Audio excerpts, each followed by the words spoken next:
Bonjour tout le monde et bienvenue sur ma chaîne.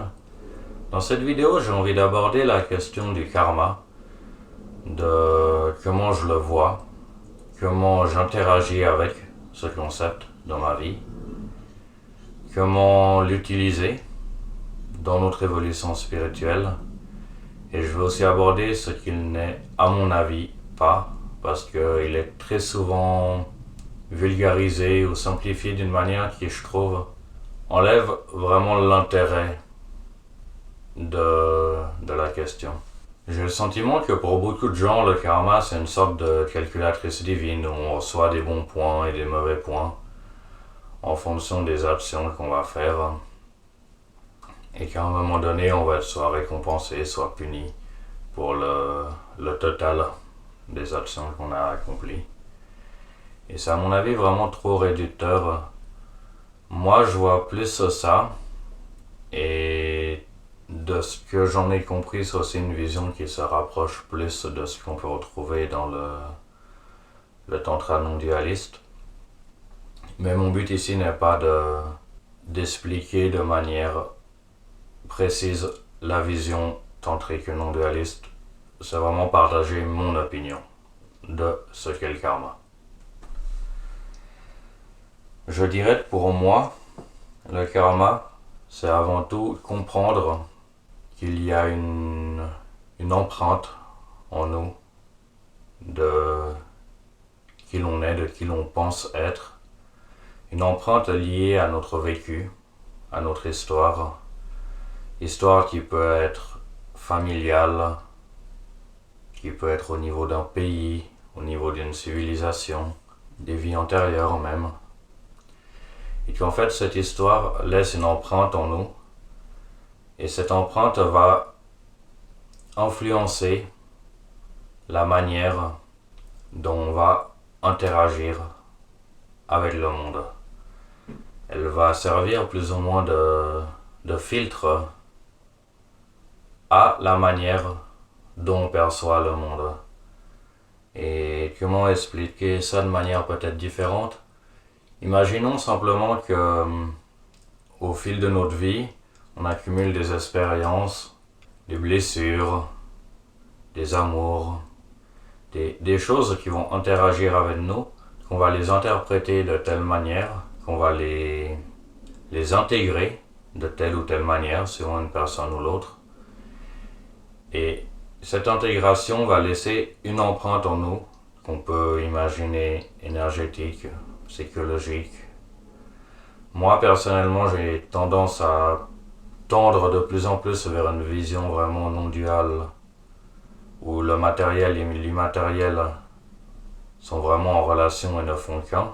Du coup, j'aurais plus tendance à tendre vers la vision énergétique. Mais je sais que pendant très longtemps, pour moi, c'était plus une vision psychologique des choses.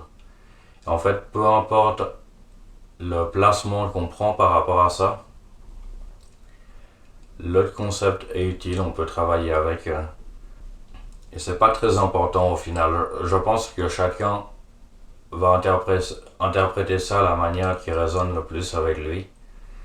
Et le but n'est pas de chercher, prétendre posséder des vérités universelles. Je pense que toute personne qui ose prétendre cela a peut-être un petit travail de remise en question à faire par rapport à elle-même. Toute chose reste toujours notre interprétation. Et du coup, que ce soit énergétique et même ironiquement, le simple fait de dire que toute chose reste toujours notre interprétation est indirectement aussi une position qui se veut universelle. Et à nouveau, je sais pas ce que j'implique. Oui, peut-être que des fois il y a des vérités universelles qui peuvent être dites. Peut-être même que souvent, une vérité peut être vraie et non vraie en même temps.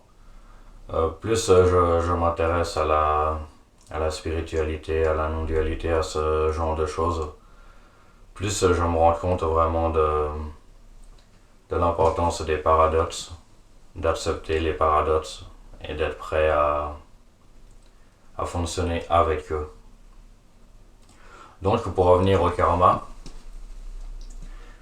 la vision dont je l'interprète est que ces empreintes énergétiques ou psychologiques vont nous amener à avoir un filtre de la réalité différent. Ce filtre va être le point de contact entre nous et le monde. Alors forcément, la manière dont il est composé va énormément influencer la manière dont on va percevoir le monde et aussi ce qu'on va laisser entrer du monde en nous, ce qu'on va laisser interagir du monde en nous. Et comment dire, par exemple, si on a des blessures qui vont nous amener à penser que personne nous aime, ou que tout le monde ment, ou que tout le monde vole, ou peu importe. En fait, plus on va avoir une vision fermée de ce qu'est la réalité, plus la réalité va nous renvoyer en feedback en fait cette vision fermée, parce que c'est elle qu'on va voir dans toute chose, c'est elle qu'indirectement on va rechercher. Et là on rejoint un peu le côté énergétique. Si on pense réellement que tout est fréquence, tout est vibration, il y a aussi ce principe que on va attirer ce avec quoi on résonne. Et au final, pour moi, le karma, c'est ça, c'est que on est dans un état énergétique, psychologique, qui va amener des événements à correspondre à cet état. Ne serait-ce que dans les relations humaines, par exemple. Le type de personne dont on va tomber amoureux, ou on va être ami, ou on va interagir avec, où ça va résonner, c'est un type de personne en fait qui va correspondre à notre état. C'est un type de personne qui va venir soit résonner et taper dans nos blessures, soit résonner et taper dans notre lumière, dans notre amour. Mais dans les deux cas, la résonance provient de cette empreinte qu'on a intégrée, à laquelle souvent on s'est identifié. Et au final, le rôle de ce miroir, c'est de nous permettre de voir ce qui a besoin d'être travaillé en nous, de voir ce qui a besoin d'évoluer en nous. Et d'une certaine manière, on peut dire que le karma, c'est l'univers qui nous renvoie en feedback permanent les choses qu'on n'a pas intégrées. Et tant qu'on ne les a pas intégrées, elles vont continuer à revenir en feedback. Elles peuvent être positives, elles peuvent être négatives, mais il n'y a pas ce concept de punition, de dérogation à la morale, de « ah, tu n'as pas fait ça, du coup tu es puni de cette manière ». C'est plus « ah, tu es de cette manière, tu agis de cette manière d'être, cette manière d'agir va résonner avec une réalité qui a des manières d'être et des manières d'agir qui correspondent soit par ressemblance, soit par opposition avec ce que l'on vit. Et au final, c'est vraiment cette idée que les actions qu'on entraîne ont des conséquences, oui, mais pas des conséquences liées à la morale, mais des conséquences liées à ce à quoi on va raisonner. Si on vole, par exemple, moi, la manière dont je vais interpréter ça, c'est pas « ah, quelqu'un vole quelque chose, du coup Dieu ou quoi que ce soit d'autre décide de le punir en lui envoyant un karma négatif et en lui envoyant une punition qui n'a rien à voir. Par exemple, ah, tu as volé, du coup, je ne sais pas, tu perds la même somme d'argent au jeu, ou tu perds un objet, ou tu perds un lien. En ayant l'idée qu'en fait le seul lien entre l'un et l'autre, c'est que tu as fait du mal, du coup quelque chose de mal t'arrive. Moi, la manière dont je vais l'interpréter, c'est plus, par exemple, quelqu'un vole et inconsciemment ou consciemment, il peut y avoir par exemple un sentiment de culpabilité lié à ça, ou un sentiment de je vole parce que je n'ai pas la croyance que j'ai la capacité de subvenir moi-même à mes besoins à travers un travail ou à travers une activité autre que le vol. Et du coup, dans le cas de la culpabilité, par exemple, si quelqu'un internalise une culpabilité, a une empreinte de culpabilité en lui, j'aurais tendance à penser que indirectement, dans sa vie, cette culpabilité va ressortir et soit la personne ne va pas s'autoriser à accepter des opportunités qui pourraient être positives pour elle parce qu'elle pense qu'elle ne le mérite pas, ou alors la personne pourrait inconsciemment tout simplement perdre des objets d'une manière où elle se punit elle-même pour la culpabilité qu'elle a. Plus on se sent coupable et plus on va se mettre dans des situations où on a une raison de se sentir coupable aussi. Et pour moi, le karma, c'est plus ça. C'est la manière dont l'empreinte d'une action va transpirer dans la réalité. Et par exemple, dans le cas de quelqu'un qui vole, qui ne se sent pas capable, en fait, qui vole par peur, parce qu'il ne se sent pas capable de subvenir à ses besoins.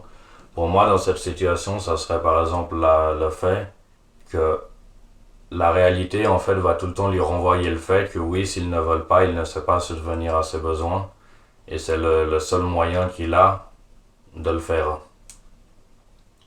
Avec une sorte de feedback où, en fait, pour moi, dans ce cas-là, le karma serait lié à la croyance que la personne a, qui au final est très limitante, parce que ça limite son moyen de survie à une action dangereuse, déjà parce qu'il peut y avoir des conséquences légales, parce qu'il peut aussi y avoir des conséquences morales si la personne n'est pas à l'aise avec le fait de voler.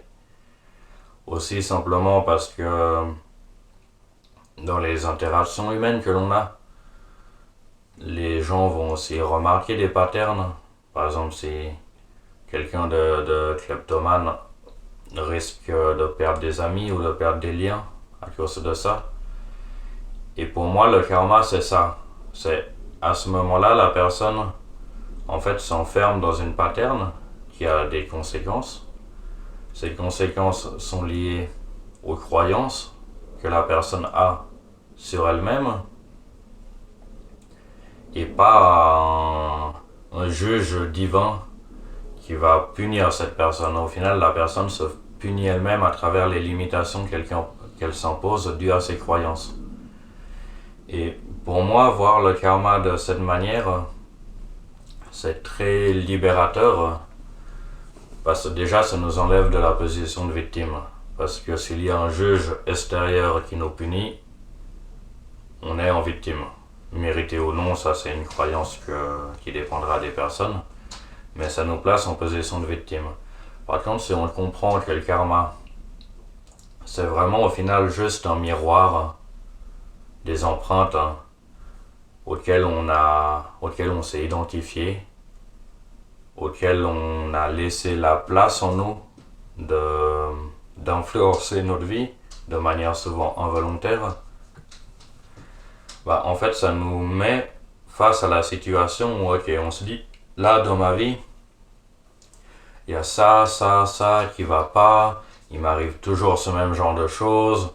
À chaque fois que je rencontre une femme, c'est au final une femme qui est pas du tout intéressée à moi. Ou alors c'est à chaque fois que j'ai un ami, au final, c'est quelqu'un qui va essayer de m'arnaquer. Ou alors ce genre de choses. Au final, en fait, ça nous met en face que ces actions sont récurrentes dans notre vie parce qu'il y a quelque chose en nous qui les appelle. Et ce qui est important de comprendre, c'est quelque chose en nous de présent. C'est une empreinte qui peut venir du passé, qui peut même venir de très loin dans le passé. Mais en fait, fondamentalement, la seule chose qui existe, c'est le moment présent. Et cette empreinte, en fait, elle continue à exister parce qu'on continue, inconsciemment souvent, à la nourrir.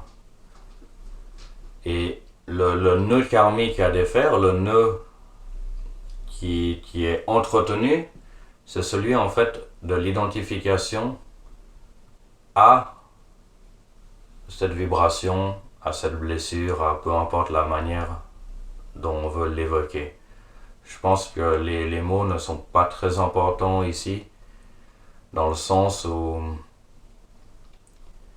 déjà, à moins de vraiment rentrer en détail et de définir précisément ce qu'est un mot, si je parle d'énergie, de vibration, de fréquence, il y aura probablement 106 interprétations différentes de chacune des personnes qui vont regarder de cette vidéo de ce qu'elle implique. Du coup, moi je recommande vraiment de ne pas s'arrêter sur le mot, mais plus sur le concept global. C'est des choses qu'on porte, qui sont liées au passé, et qui vont avoir un effet sur le présent ou sur le futur. Mais fondamentalement, elles n'existent que dans le moment présent. Et se rendre compte de ça, par exemple dans le cas de la culpabilité par rapport à un vol, moi, dans la manière dont je le perçois, c'est que ce nœud karmique se libère dès le moment où la culpabilité se libère. Ou par exemple dans le cas de quelqu'un qui pense n'avoir aucune valeur et qui du coup tombe tout le temps en relation avec des gens qui ne lui donnent aucune valeur, pour moi ça c'est une forme de karma, c'est je ne me donne aucune valeur, du coup le monde me miroite que je n'ai aucune valeur. Et le moyen de défaire ça, c'est de se rendre compte en fait simplement qu'il faut que moi je me donne de la valeur pour que les autres puissent aussi m'en donner. Si moi je ne me donne aucune valeur, il y a peu de chances que les gens en face voient une valeur que moi-même je ne suis pas capable de voir. Ou alors souvent si quelqu'un voit cette valeur, c'est aussi lié au fait que lui-même d'une certaine manière a besoin d'être dans une position de sauveur et va chercher à valoriser les autres pour lui-même voir sa propre valeur. Au final, il va se valider à travers la validation qu'il projette sur autrui. Mais une valeur vraiment neutre, je dirais, elle a besoin déjà de venir de nous parce que elle provient en fait de nos actions, de ce qu'on fait. Oui, tout le monde a une valeur intrinsèque. La vie en elle-même a déjà une valeur. Je ne cherche pas à dire que les gens n'ont pas de valeur. Mais par contre, la valeur n'est peut-être pas le bon mot d'ailleurs. Mais en fait, si moi-même je ne sais pas voir mes qualités, je ne vais pas les incarner, tout simplement parce que je ne les considère pas comme étant miennes. Et pour réellement incarner ces qualités, je pense qu'on a besoin d'en avoir conscience. À partir du moment où on a conscience de nos qualités et qu'on les incarne, les gens vont les remarquer, tout simplement parce qu'elles sont incarnées. Et pour revenir au karma, ça revient à dire que, d'une certaine manière, oui, si je ne m'aime pas, le monde, l'univers, ne me renvoie pas un amour que moi-même je ne sais pas me donner.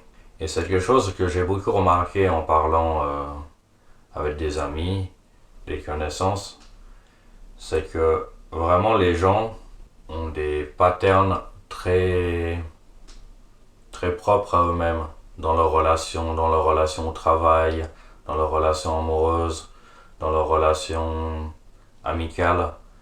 En fait, ces patterns renvoient en permanence vraiment ce que eux voient d'eux-mêmes. Et pour moi, le karma, c'est ça. Et c'est des fois une position que les gens ont du mal à entendre. C'est une position très responsabilisante. C'est une position où, d'accord, si quelque chose ne va pas dans ma vie, c'est aussi parce que moi-même, je ne m'apporte pas ce dont j'ai besoin. Et là, je vais aborder un sujet qui peut être une pente glissante, d'une certaine manière. Et je ne prétends pas avoir la vérité par rapport à ça, mais c'est un sujet que moi-même je n'ai pas vécu personnellement, mais je connais plusieurs personnes qui sont très proches et que je respecte beaucoup, qui ont eu ces schémas dans leur vie, qui est le sujet des agressions sexuelles par exemple. Et je pense que même dans ce type de situation, il y a une part interne, dans le sens où, par exemple, quelqu'un qui a la croyance qu'il ne sert qu'à remplir les plaisirs sexuels d'autrui parce qu'à un moment ou à un autre il a été violé dans son enfance et du coup il a intégré ça, bah, ce que je remarque, c'est qu'en fait c'est une empreinte qui va être marquée tellement profondément que dans les interactions que cette personne aura au monde, elle va vraiment, elle ou il, va vraiment attirer des relations où la personne ne recherche vraiment que ça à travers elle, à combler un besoin sexuel. Et ça veut pas dire que la personne mérite d'être agressée sexuellement ou d'être violée ou quoi que ce soit. Ça ne veut pas dire que l'autre est justifié dans son comportement. Par contre, ça veut dire qu'aussi longtemps que cette personne n'aura pas elle-même réussi à guérir sa blessure par rapport à ça, malheureusement, le monde, la réalité, renverra probablement, et de mon expérience en parlant avec des gens dans cette situation, c'est assez impressionnant en fait à quel point il y a des personnes qui peuvent traverser leur vie sans avoir aucune agression sexuelle et des personnes qui vont se retrouver confrontées à ça en permanence en fait. Vraiment, c'est vraiment choquant. Et c'est là où c'est très important de comprendre que ce n'est pas quelque chose de punitif, de jugement, de tu mérites ce qui t'arrive, mais qu'au contraire c'est quelque chose qui reflète une blessure qu'on a en nous.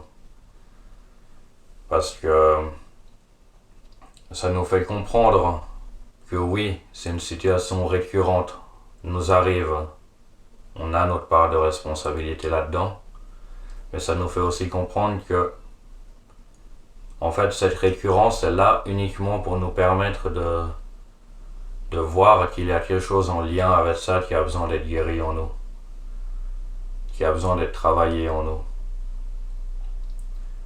Et moi je sais par exemple que à ce niveau-là c'est plus l'inverse. C'est la croyance que personne n'est jamais intéressé par moi. Et c'est le feedback que j'ai en permanence. Et pendant longtemps, plus jeune, j'avais internalisé ça comme mon identité. Que bon, je suis né comme ça, je suis comme ça. Visiblement, les relations amicales ou amoureuses, ça ne marche pas très bien pour moi. Et au final, j'avais pris plus la position de bon, bah, c'est ma nature, je n'y peux rien, c'est comme ça. Tandis qu'en prenant conscience, en fait, que c'est un processus de réflexion du rapport que j'ai à moi-même, ça me permet de chercher à travailler là-dessus. Ça me permet de chercher à évoluer là-dessus, mais sans tomber dans le piège de me dire que c'est une punition ou que c'est quelque chose qui est mérité. Après, oui, tout est un feedback, mais je ne pense pas non plus que tout est un feedback uniquement lié à nous. Dans le sens où, personnellement, je pense que l'inconscient collectif est une réalité, est quelque chose qui existe. Je pense que les mémoires transgénérationnelles existent. Et si on relie ça au niveau du karma, par exemple, je pense que oui, il y a un karma individuel, mais il y a aussi un karma au niveau d'un pays, au niveau d'une nation, d'une civilisation, qui va aussi renvoyer un feedback. Par exemple, un pays qui est tout le temps en guerre avec ses voisins va avoir un feedback de on ne m'aime pas, il y a de la violence, parce que forcément si on est violent avec nos voisins, bah ils ont plus de chances d'être violents avec nous aussi. Et c'est là où des fois ça devient compliqué en fait, parce que on peut avoir une personne qui cherche à vivre dans l'amour le plus inconditionnel, qui vit dans un pays où la majorité de la population ne fonctionne pas à travers l'amour. En fait, elle va aussi être confrontée au feedback de réalité que provenant de son pays en fait, provenant de l'histoire de son pays, de l'histoire de sa civilisation, et indirectement elle-même elle y peut pas grand chose. C'est pas un miroir uniquement dirigé vers elle-même, c'est un miroir dirigé vers le pays, que le pays a besoin de guérir tel ou tel comportement ou croyance. Et il faut pas internaliser non plus que tout ce qui nous arrive est lié à nous en tant qu'individus, parce que je pense que c'est beaucoup plus large que ça. Je pense qu'il y a aussi des événements qui proviennent d'un karma plus large que le karma individuel. Et après, on peut considérer ça justifié ou non, mais au final, que ce soit justifié ou non, ça dépend pas de nous. On peut mettre ça sur le dos du hasard, sur le dos de la malchance, sur le dos de tout ce qu'on veut. Au final, on peut toujours trouver des boucs émissaires ou des... Mais ce qu'il faut en retirer, c'est que oui, il y a des choses qui nous sont renvoyées par la réalité qui ne dépendent pas uniquement de nous. Il y a des choses qui nous sont renvoyées par la réalité qui, oui, dépendent de nous. Et indirectement, un karma civilisationnel, un karma au niveau d'un pays, il dépend aussi de nous dans le sens où si on décide de se laisser porter par ce karma, on le nourrit, on participe à sa propagation. Tandis que si on prend la position où on remarque, par exemple, que notre culture a tendance à promouvoir la haine, ou une position patriarcale, ou une position raciste, ou une position de supériorité, ou peu importe en fait. Si on se rend compte que notre culture promouvoit ça, on peut faire le choix, en tant qu'individu, d'essayer d'influencer notre culture, et donc indirectement notre inconscient collectif, et le karma lié à cette culture. Ça ne veut pas dire que nous, en tant qu'individus, on va réussir, parce que on n'est toujours qu'une personne au milieu d'un million, mais au final, c'est un choix que chaque personne dans cette culture va faire, qui va amener la culture à évoluer dans une direction ou une autre, et à être confrontée à des réalités différentes, et un feedback différent. Alors, indirectement, ce feedback n'est pas lié à nous, mais d'une certaine manière, il l'est quand même, parce qu'on participe à cet ensemble plus grand que l'individu. Et de la même manière, je pense qu'il y a aussi une notion karmique au niveau familial, qu'on peut aussi voir uniquement sous l'angle psychologique. Il y a tel ou tel trauma dans ma famille qui se répercute de génération en génération, simplement parce qu'une personne blessée va éduquer les enfants à travers cette blessure. Moi, je pense qu'il y a quand même quelque chose d'autre que juste psychologique et éducationnel, mais aussi quelque chose lié aux énergies, aux fréquences qui se transmettent de génération en génération. Et là aussi, oui, on porte le poids de nos ancêtres, on porte le poids de nos familles, mais à nouveau, ce poids, il peut être dissous, il peut être guéri, il peut être libéré à tout moment. Parce que la seule chose qui existe réellement, c'est le moment présent et l'entretien qu'on fait des empreintes dont on a hérité. Mais ces empreintes, on peut arrêter de les entretenir. On peut les libérer, on peut les changer.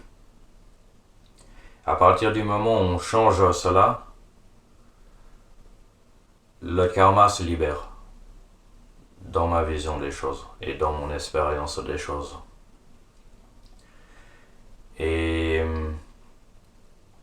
au final, c'est juste un appel à la responsabilisation, à se rendre compte que tel ou tel comportement, telle ou telle croyance amène un feedback, que ce feedback nous appartient à plus ou moins grand niveau, que ce soit personnel ou civilisationnel,